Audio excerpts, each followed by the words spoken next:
Are you struggling to find something to do now that we're going through the writers and actors strikes?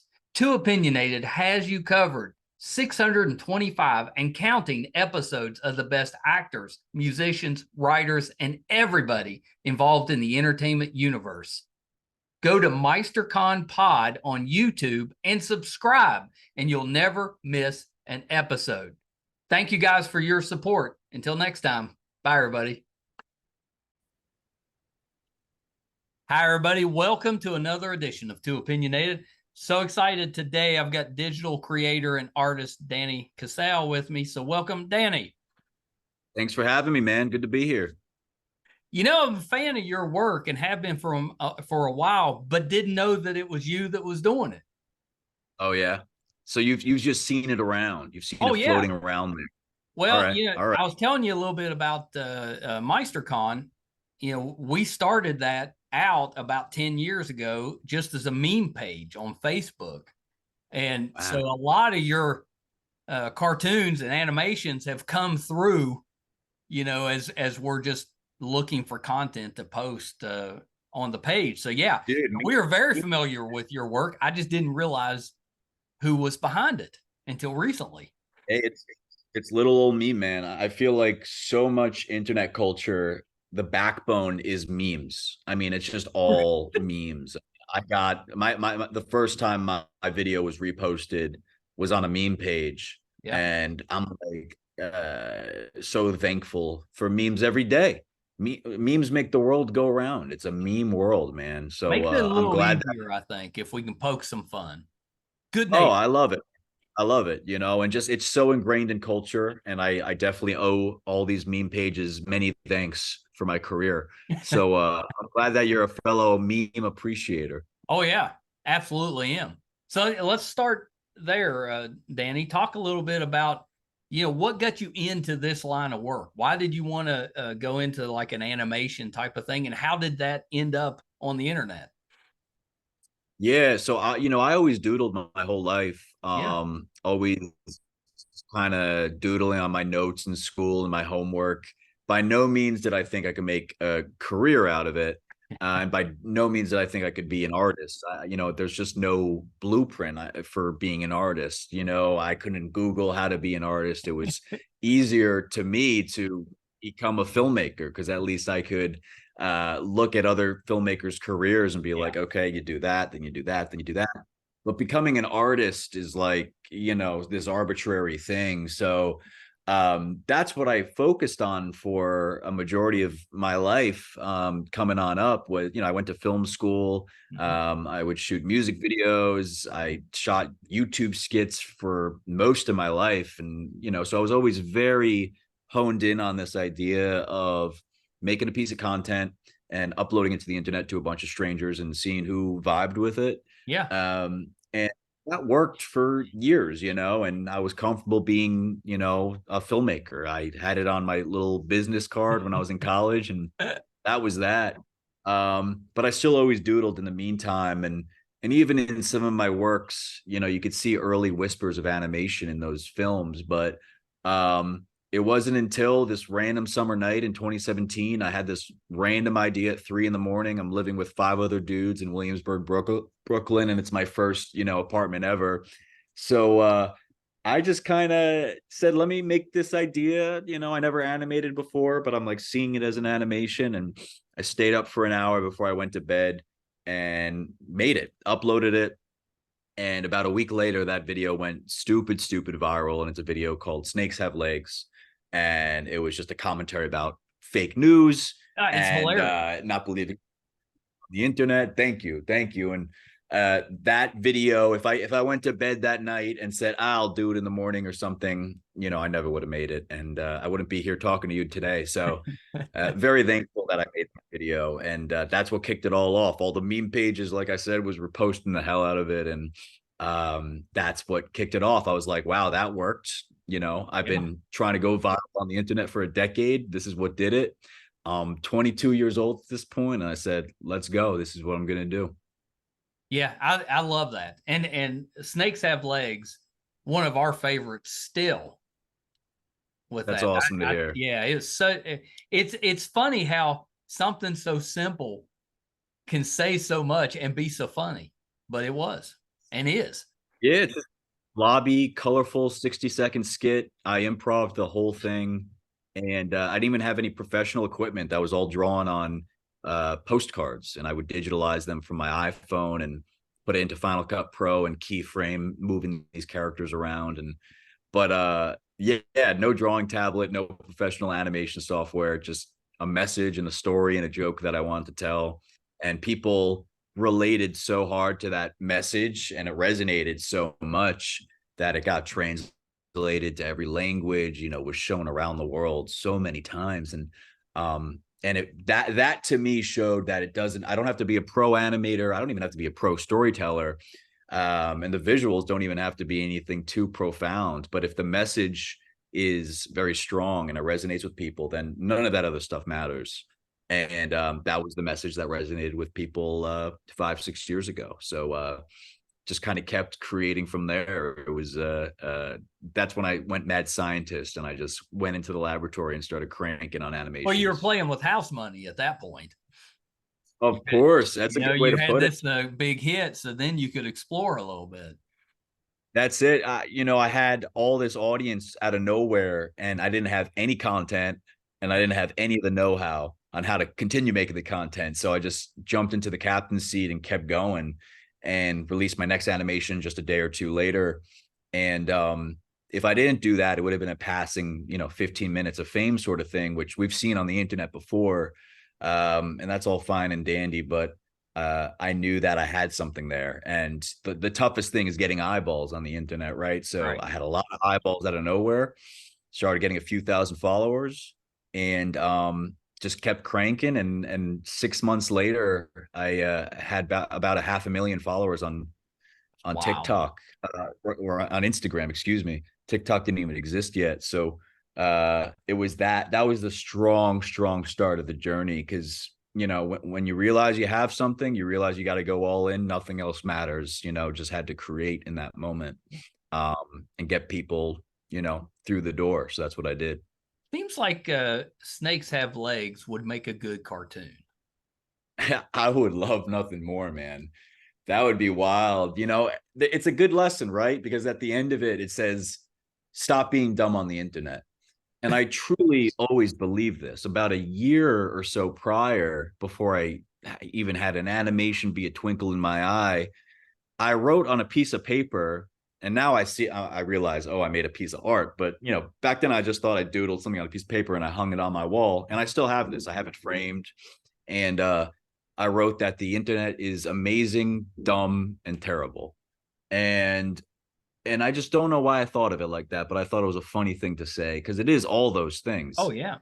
I truly believe that the internet is an amazing tool that can be used for amazing things, human connection, discovery, creation. But so many people choose to be an idiot on it. And you give into your, impulses, and you just watch the dumbest shit ever. And, meanwhile, you have the most powerful tool in human history at your fingertips. And then you're like me last night in bed, staying up for an extra hour scrolling on Twitter or now X or whatever. And you're just reading the dumbest shit that doesn't matter at all. And we're so, we fall victim to that always. And I try to remember and at least spread the message through that video, Snakes Have Legs, that the internet is indeed this amazing tool that is insane that it even exists. And it's so powerful that we don't even know what to do with it. And we often just use it for stupid, dumb reasons. Nonsense. We should get better at that. I think we should really get better at that. That's exactly right. We talk about that a lot on the podcast, is that 90% of what we use the internet for is really not what we should be using the internet for. No, not at all. Not even close. Not even close. I mean, looking up a recipe on how to make casserole is awesome. It's a million times better than what we do on the day-to-day, which is go down a comments thread of someone we don't even know in Instagram and just read two people we'll never meet, go back and forth and debate about the stupidest shit. And meanwhile, they're both crazy. So we shouldn't be paying attention. But you're so invested. And there's something a little bit crazy about someone that would get into an argument in a comment section. Oh, it's insane. It's Or someone absolutely. they're never going to meet.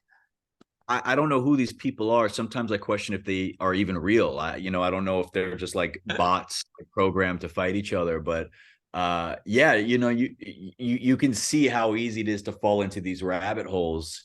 And sometimes and you like the media, especially, which is, Snakes Have Legs was posted during that Trump running for office era, or maybe he was just getting into office. So people were just everybody was going nuts. Everybody was going absolutely like crazy during this Yeah. time. And it was even a few years before COVID. So it got so much worse years later. But that was the first year to me as a young dude in his early 20s where I saw so many people losing their minds on the internet, getting into fights with like their relatives on Facebook, unfriending like their uncles and grandparents because they had different political beliefs, and just misinformation spread out the wazoo. And I'm like, oh my God, people are losing it.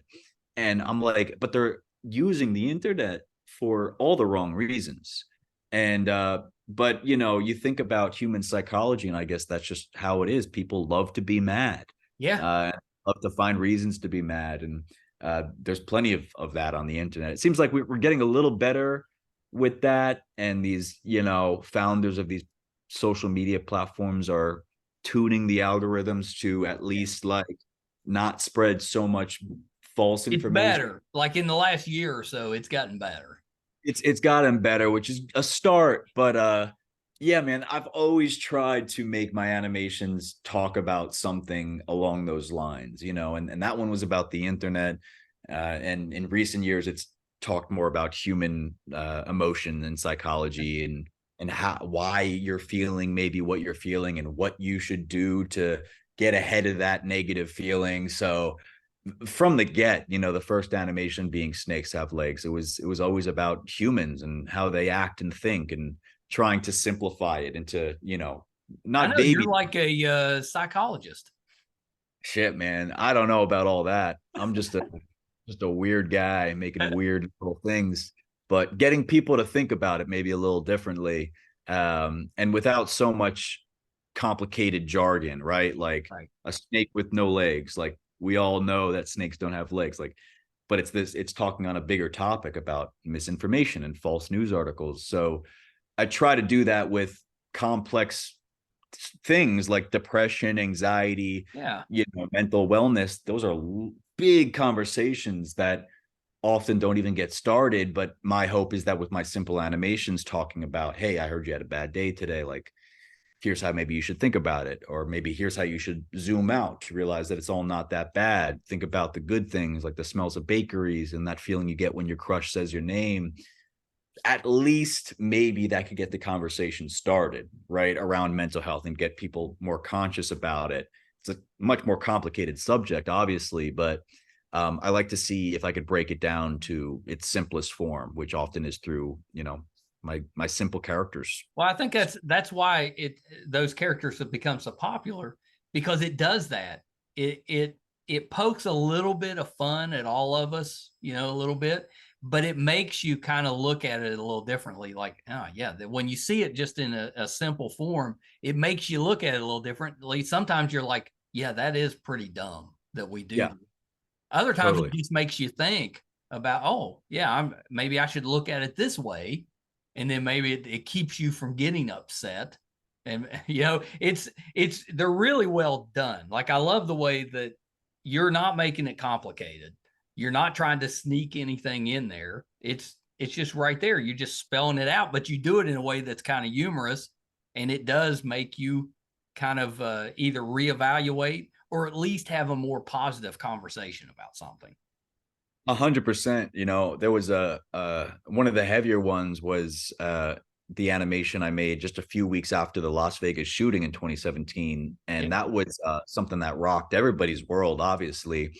And I was still in college at the time, and this is just a few months after my initial hit with Snakes Have Legs, and it was all comedy, right? Comedy, comedy, comedy. But that was the first time where something really terrible happened in the world. It had me feeling just awful. I felt like I finally have a little bit of a platform, right? A little bit of an audience where maybe I could say something and put something out there into the world that maybe can make this whole terrible situation 1% better or a 0.5% better. Like, what is that thing that I could do or make?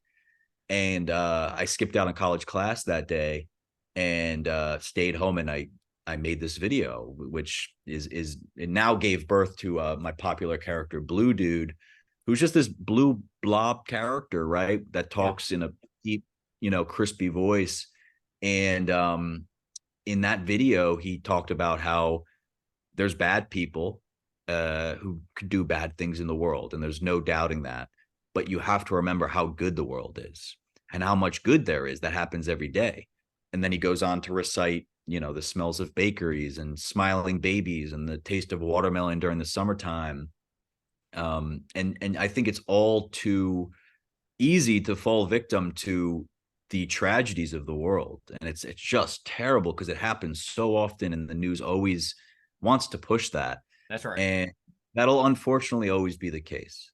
Uh, but I think people really should take a moment sometimes and recognize the good when it is there. And most of the time it's the simple things throughout the day, that chat that you have with your mother, or That's right. that nice little thing you see in the park when you pass by. It's just like, whatever, a butterfly landing on a flower. Like, and I fall victim to it too. You always get caught up in the day-to-day bullshit, but it's important, I think. And that video was the first time where that went totally viral, but for a very different reason. There was a Right. much deeper connection that I discovered there.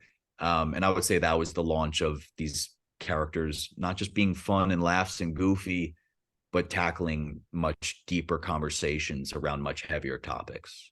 Well, and you did it the right way, because you're right. If you had started with those, maybe you'd never get the audience. But Right. you started with that snakes have legs. It went viral.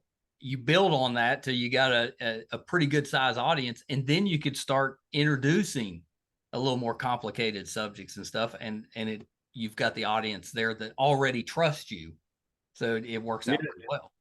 It's all important discussion, right? The laughs are just important as the real deep, profound, philosophical conversations Yeah. about what it is to be happy. Like, and everything in between, right? Even like the dumb stuff has its purpose to just get you to, like, think about something a totally different way that you're not used to thinking about it. So that's the beauty of these little guys that I've created. And I didn't go into it thinking that, it was not the plan. It was always just kind of improving along the way. And I didn't wake up that morning thinking like, oh, I'm going to create this character Blue Dude today. And he's going to have many more videos in the many more years that will come to talk about these different heavy subjects. But that's exactly what happened. So really just continuing to run with the punches here and see how these characters continue to make people feel. Yeah. Has anybody ever approached you? We were talking about newspapers before, about doing like a newspaper strip. Did I lose you? Are you still there? I'm still here. Can you hear me? Yeah. There you go. You cut out Yeah, I for a was second. asking, has anybody, where we were talking about newspapers before, has anybody ever approached you about maybe doing a comic strip for a newspaper? Oh no, man, not yet. Um, but that would be sick because I've always loved the Sunday funnies, as they call Yeah. them. Uh, yeah, dude. Every time my dad would get the newspaper, he would give me that big sheet of the paper out of there, and I would just read Garfield and Snoopy and all those. And I I love. mean, I picked one up the other day, like a few months ago. I was like, damn, these are still really good. yeah, they're It's still like good. the OG memes. That to me is you're doing like the new version of the newspaper strips with that, Yeah, where yeah. we had Doonesbury and Bloom County and all of those kind of those ones that made you think a little bit and stuff. You're kind of doing that, but you're doing it in a different form. But I think it would translate if you wanted to back it up, into a newspaper strip. You could totally do that. Dude, that'd be an honor, man. I mean, if anybody's listening that has that hookup, I mean, I'm game. But I think you're exactly right. Like that is the OG short form, Yeah. animation, right? But in stills in like a few panels. But it's you read it very quickly. It takes you under a minute to consume it. Maybe you even reread it because it made you laugh so much. You share it with the friend, you cut it Yeah. out, you mail it to somebody. Yeah. You used to cut those out and stick them on the refrigerator if you like. Yeah. No, they're good. It's a great example. I never really thought about it that much, but that is like the original version of even just short form content on the internet today overall. So I would love to do that someday. I'm gonna add that to my bucket list. Yeah. One of these days when I see you in a newspaper, I'm going to be like, Yeah, I yeah. You knew were it. the guy. You were the guy that planted that seed right there. You know. So, okay, let's talk about the new exhibit. So where is it? What is it? How'd it come about? Yeah, so it's this exhibit called Dumb Dreams and Messy Hands, which is very on the nose because I've always just had these weird dumb dreams that took getting my hands a little messy in order to bring them to fruition. But paint, marker, and just like doing the damn thing, right? So Yeah. landed on that title a little while ago, and it is currently in Shanghai, China, at the K11 Shanghai location. I mean, that's And amazing. it's wild, man. I mean, it's the biggest show that I've ever done. It was in partnership with V Collective, who helped put this whole wild thing together. Very thankful for them. Worked with Hisense because there's a lot of TV screens in there to showcase my digital works. Yeah. Farfetch came in as a partner as well. So all these power player partners. But man, I've never even been to Shanghai before until I went there for my opening show. Yeah. And it's wild. It's really wild. This whole thing, first of all, took 2 years to actually happen because of the COVID situation and just kept delaying it. But once it was ready to go, and I flew over there, and I'm, obviously I couldn't be there to help set up, but Right. just to be dropped in Shanghai and walk throughout my own exhibition. And It's it's this surreal. 4 room, deeply immersive experience. And you have, of course, the digital animations on the screens, which that was wild to see, like 40, 50 animations of mine over the years, just all playing, right? It was Yeah. wild because I've never experienced my own work like that. But and it just captures so many chapters and phases of me. But also like very physical stuff, like my notebooks, my sketchbooks from Oh, that's before the awesome. anime before the animations even started, circa 2014. My notebooks are on display there for the first time ever. And you see my sketches and some like early renditions of what my characters are known as today.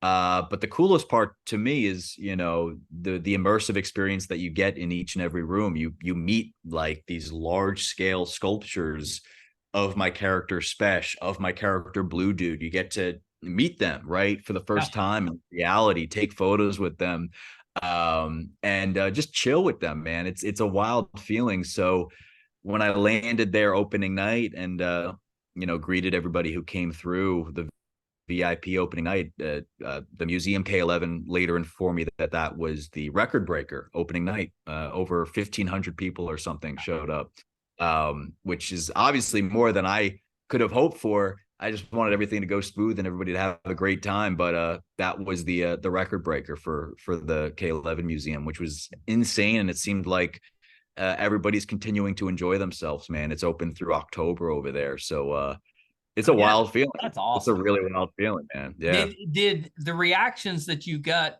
in China, were they different from reactions you've gotten here? Because obviously we're slightly different people with that, Sure. even though they've got the internet, everything that we do over there. But did anything that you dealt with as far as the culture over there surprise you? It's honestly completely different. Yeah, the appreciation and the fanfare is times 100 for characters like mine. Yeah. My characters are very cute and cuddly and blobby, and Well, uh they love their mascot type of characters. no, it's like on a whole different tier. And in America, for cartoon characters overall, even the Western world in general, you may be a big fan of a cartoon. Maybe you have like a nostalgic connection to a cartoon, like, you know, Mickey Mouse or, you know, Sesame Street. But for the most part, you know, you see a cartoon character or whatever animated character in America, and you're either like, oh, that's cool, I like that, Yeah. or you don't care. Maybe that's not your Right. thing. But for the most part, you know, in Asia, in overall, it's like a lifestyle, and there's so much appreciation and joy that is gotten from everything animated, everything cartoon. And you see it, you see the reactions when I give someone a sticker over there, or I start drawing, you know, a little spesh on someone's hand or something, or on someone's notebook, and they just go, I mean, they just love it. I mean, audibly, like, you know, gasp and cheer. And it's so beyond anything that I've got in, you know, in like New York City, where people don't give a fuck about anything. So it's like it's just a whole different thing. And I'm like, I mean, it fills me up with so much joy, man. I mean, Yeah. at a certain point, I just started laughing because this is all that I ever could have hoped for through my characters, to bring that much joy and energy. And so, yeah, man, it's just a whole different thing. And I think the way, and yes, they have, you know, internet, but they don't have YouTube as we know it. They don't have Instagram as we know it. They have China native versions of those platforms. And there had to be a little bit of a delay of honestly a few years before my animations found themselves on those platforms, like Bilibili, Douyin, Little Red Book, all these platforms that are the everyday social media platforms out there, how people consume their content. That just was not a thing. And if it was a thing, it wasn't directly translated even. Now, for the most part, my entire catalog of works is on those platforms and translated, and it's reaching this entire new audience of so many people, just an insane amount of people that just didn't have access really before. Yeah. And so it's a whole different world for sure. And I had a little bit of culture shock while I was there, where my animations and my art made it to Shanghai before I did, which is a very meta feeling. Like I was kind of like I had to play catch up to my own art because my art way over there, which is kind of cool to say, to be honest with you. Do you ever look at that? I mean, do you ever go back and think, what if I hadn't posted that first one?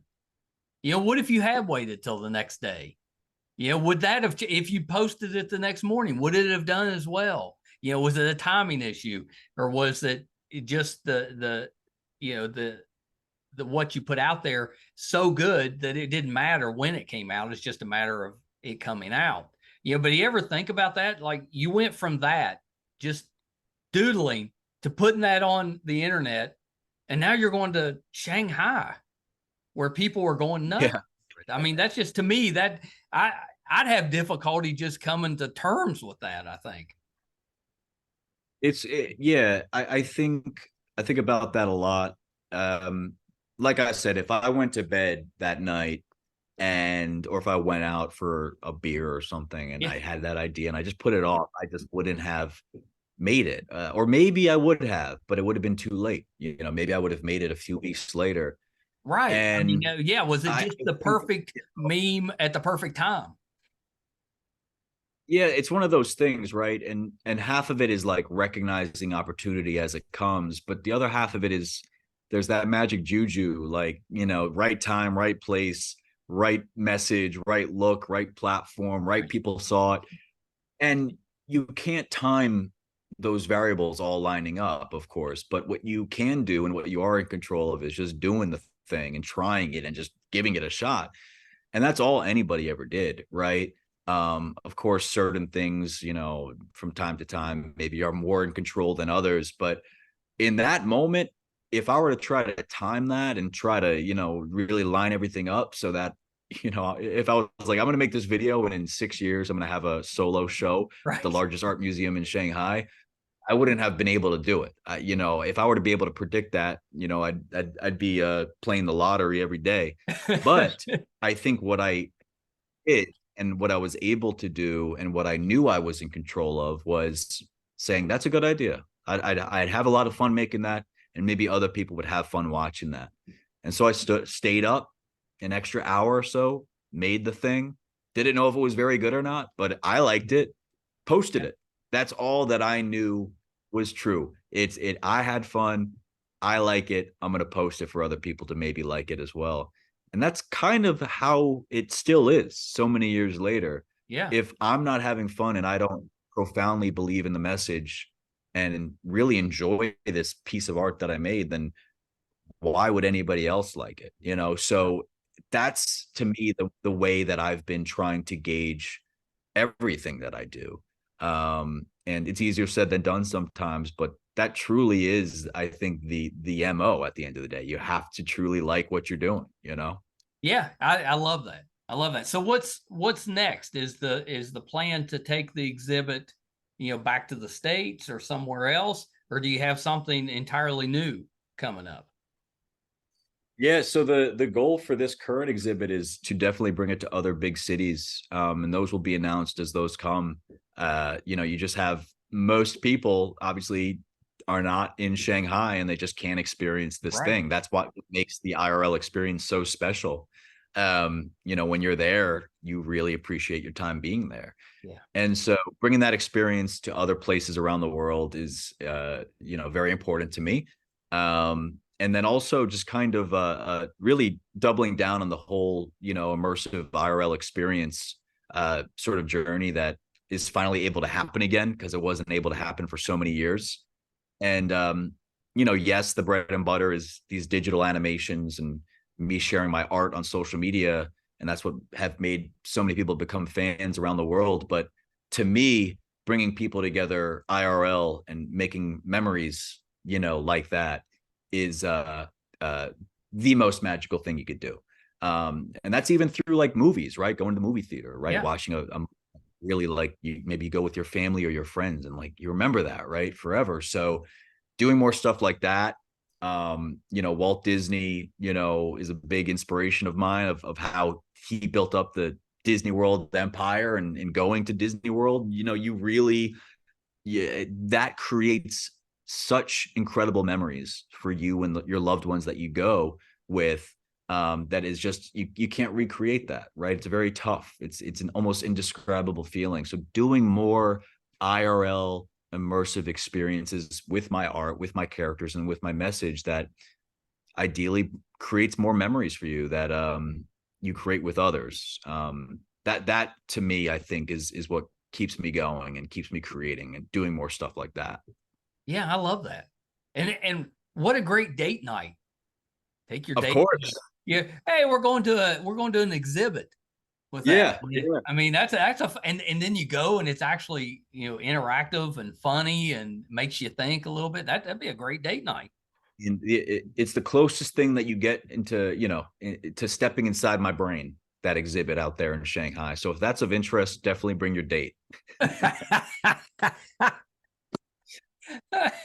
Well, Danny, this has been terrific. Thanks for taking a little bit of time. I'm glad we got a chance to speak because, yeah, like I told you before we started, big fan of your work. I think it's amazing, and I love that it's kind of simple. I think that just adds to it. If you overcomplicate it and stuff, the message might get kind of shielded. So I love it. Simplicity is key. I appreciate the kind words, man, and thank you for having me on. Yeah, of course. One thing before we go, where can we find you? Where can we find the work on social media? Yeah, I'm on pretty much everything, Instagram, TikTok, at Coolman Coffeedan. Yeah, I love that. Where'd you come up with that name? Oh man, I just love coffee, man. I love coffee. I made up this fun, little jumble of words that all combined into be Coolman Coffeedan. It stuck. People around my hometown started calling me that. So when you people in your hometown start calling you something, that's Yeah, how you know that's a you nickname. got That right thing. sticks. So that just, like another thing that I just tried and it stuck, right? And it just worked out. So yeah, Coolman Coffeedan on TikTok and Instagram, Danny Casale, my name on places like YouTube, Facebook, pretty much anywhere you could find me, either of those. What's your coffee drink? Oh man, nothing fancy. I iced coffee with some milk, Sugar. That's my go-to every day. People ask me that, and I think they expect me to say like some like cortado, like flat white, like espresso. Nah, dude. Like it's just I'll go to the gas station, get like a cup of coffee, and I'm chilling. I'm good. Yeah, it's not bad. But I I do like need I it. like iced coffee. I usually do it with almond milk instead of regular milk because regular milk gives me trouble. But That's what I do. Almond milk. That's the yeah, one. that's Yeah, the yeah, one. yeah. Maybe a little bit of vanilla or caramel in there, maybe. All But right, I'm cool. good without it Hey, too. you know what? I shouldn't have been so shy about my answer. Then you got my exact coffee order, bro. Yeah, I get it. Like, well, if I'm at home, I make it for myself. But if I'm out, that's what I get. That's it, dude. That keeps me going, man. That stuff's running in my blood probably at this point. I've drank so much. It took me like I was. It's only been in the last 10 years that I started drinking coffee, and I did it as a way to get because I love Diet Coke, so I was trying to get off of Diet Coke because it's not very healthy. So coffee was, but it took me. You know how coffee is when you first try it, you're like, well, that's terrible. Kind of like beer. You're like, Yeah. why would anybody drink that? But the more you Right. drink it and get used to it and stuff, then it's like you get a little obsessed with it. I was gonna say, so you started drinking coffee so late in your life because you're kicking the Diet soda. Coke, yeah. Got it. Yeah, I well, welcome resist, to the like, I tried it a few times. I was like, this is terrible. Why would anybody drink this? And yeah. I was like, I got to figure something out. So that, yeah. And now that's my drink now. Oh man, yeah, no, there's no kicking that, man. That's welcome to the dark side, bro. You're light, That's it. That's it, dude. Game over. That's one of those, like, there's no reason to talk to me until I've had a cup of coffee in the morning. Let me wake up a little bit. Yeah. No, I mean, it's so bad. And I think this is probably the story on this podcast that's going to tell the most about myself staying at this house in the Hamptons that I got invited to. And they got everything. They got the food, they got the drinks, they got the coffee machines, they got everything. But I am so loyal to my usual Starbucks routine. I'm probably addicted that I woke up this morning, didn't talk to anybody, and I drove into town like 15 minutes just to get my Starbucks order. That's who I Now that's am. hilarious. I disappeared for an hour just to get my usual Starbucks order. So that's me. That's the latest news about Danny Casale. You heard it here first. If they What get happened this morning? nothing else from this podcast, that they need to know how dedicated you are to that Starbucks coffee. Yeah. No, I mean Starbucks needs to hook it up, man. I'm drinking way too much of their stuff at this point. Like I said, it's probably an addiction, but There's a commercial there. I think you should hey, let's have do your it. people reach out. They should Let's be do it. having you as a spokesperson. So the comic strip and a Starbucks campaign with me. Right. Those are the two things that you'll be responsible for. That's right. I've done my work. I'm the idea guy.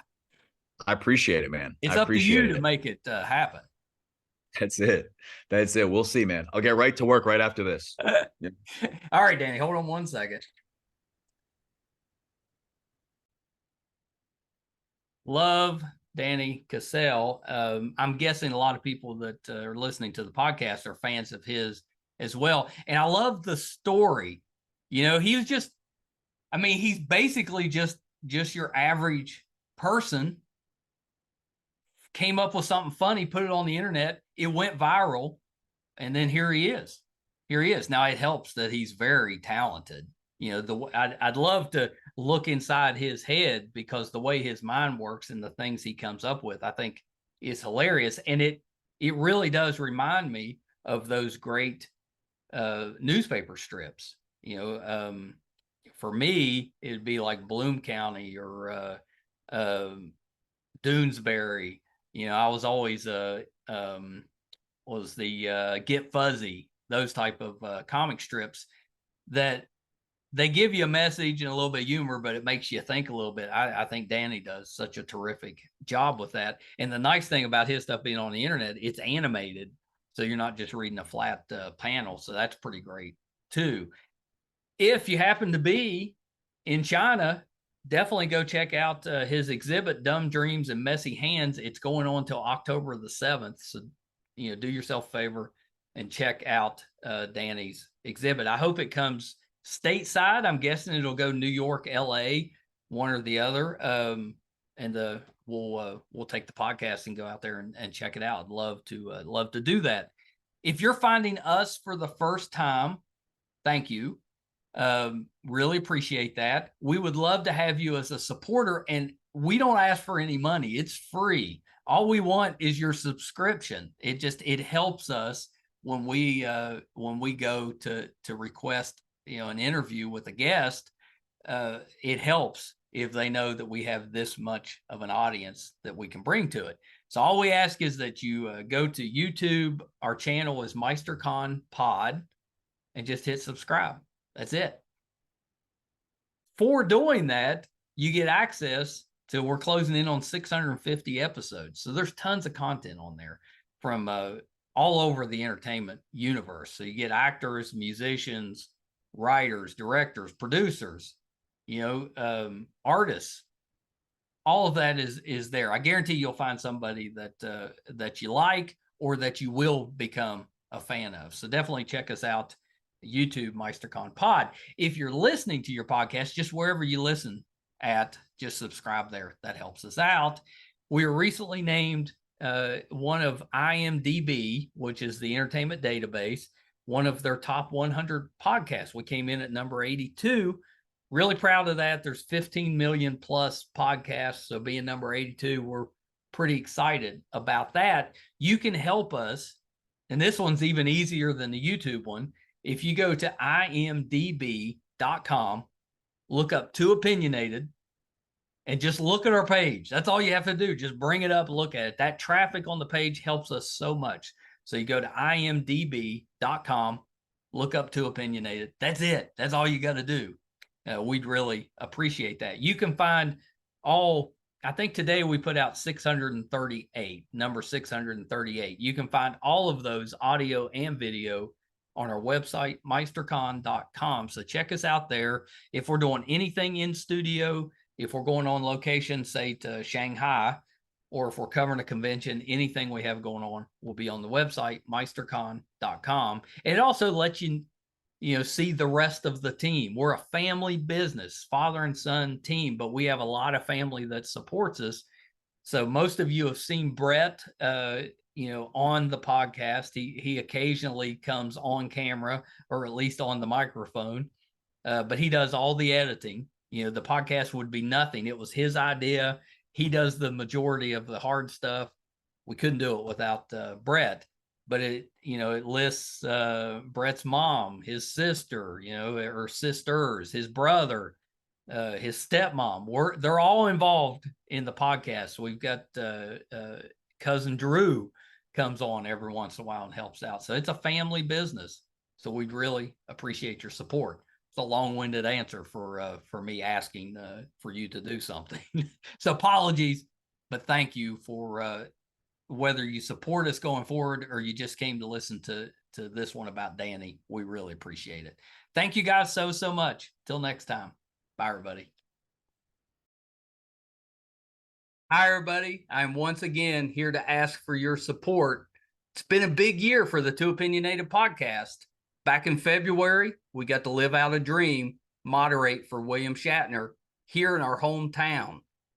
In May, we passed 100,000 downloads on our YouTube channel, and we followed that up in June with 50,000 downloads on the audio side. We recently posted our 600th episode, which is pretty good volume for just a father and son operation. Not too many podcasts can keep that volume up. We've been doing this now for 4.5 years, 600 plus episodes.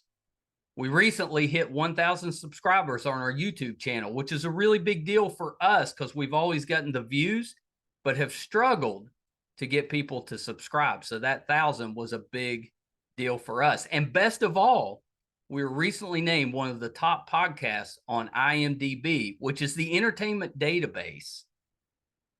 Those that are ahead of us, we came in at number 82. Those that are ahead of us are bigger companies like Disney, mostly Marvel, and Joe Rogan, that type of podcast. So for us, being just a small West Virginia father and son podcast, to be in the top 100 out of 15 million, it's a pretty big deal for us.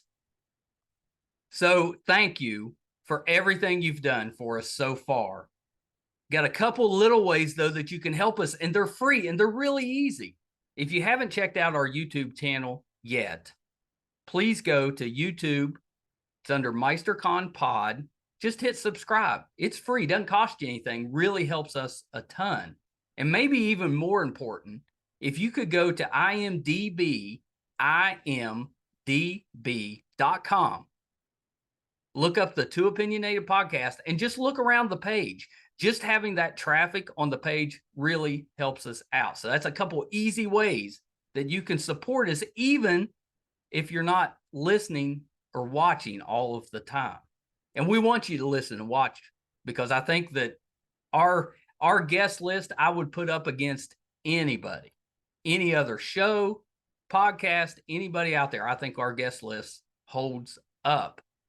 So please check us out. You probably will find somebody that you like, or maybe somebody that you didn't know you liked, but kind of discovered them on there. There's tons of that. If you're into music, we have that too. If you like books, we've got authors on there. If you're more into what goes on behind the scenes in the entertainment world, we've got producers, directors, video artists, anything you can think of that happens behind the scenes, we've had them on the show. So definitely check us out. Thank you guys so much. Until next time. Bye, everybody.